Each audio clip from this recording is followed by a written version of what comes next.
শিবের একজন পরম ভক্ত ছিল, কিন্তু সে ছিল বিষ্ণু বিদ্বেষী।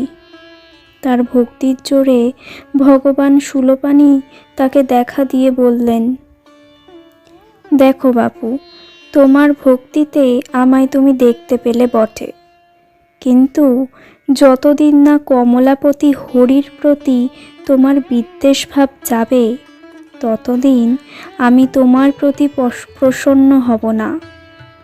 শিবভক্ত এই কথায় ঘাড় হেঁট করে রইল। শিব সেখান থেকে চলে গেলেন। ভক্তটি আবার সাধনা করতে লাগল, আর তার সাধনায় অতিষ্ঠ হয়ে শিব আবার এসে তাকে দেখা দিলেন। কিন্তু এবার তিনি অর্ধ হরি মূর্তিতে তার কাছে আবির্ভূত হলেন। এতে সেই ভক্ত অর্ধ হরকে দেখে অর্ধ আনন্দিত এবং অর্ধ হরিকে দেখে অর্ধ নিরানন্দ হলেন। তারপর সেই ইষ্টদেবতার পুজো করতে শুরু করল এবং শুধুমাত্র শিবের পাটি ধুয়ে দিল। হরি পায়ের দিকে ফিরেও চাইল না।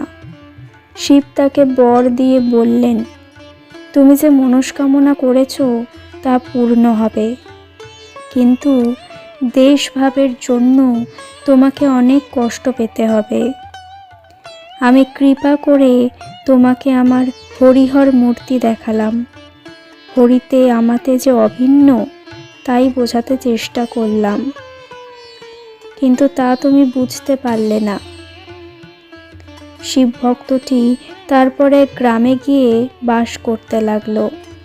ক্রমে গ্রামের লোক বুঝতে পারল যে লোকটি শিবের অন্ধ ভক্ত। গ্রামের ছেলেরা তাকে খেপাবার জন্য হাততালি দিয়ে হরি হরি বলতে শুরু করল। শৈবটি শেষ পর্যন্ত নিরুপায় হয়ে নিজের দু কানে দুটি ঘণ্টা ঝুলিয়ে নিল। ছেলেরা হরি হরি বললেই সে ঘণ্টা দুটি নাড়ত, যাতে হরিনাম তার কানে না যায়। এই ভক্তটি ঘণ্টাকর্ণ নামে পরিচিত হলো।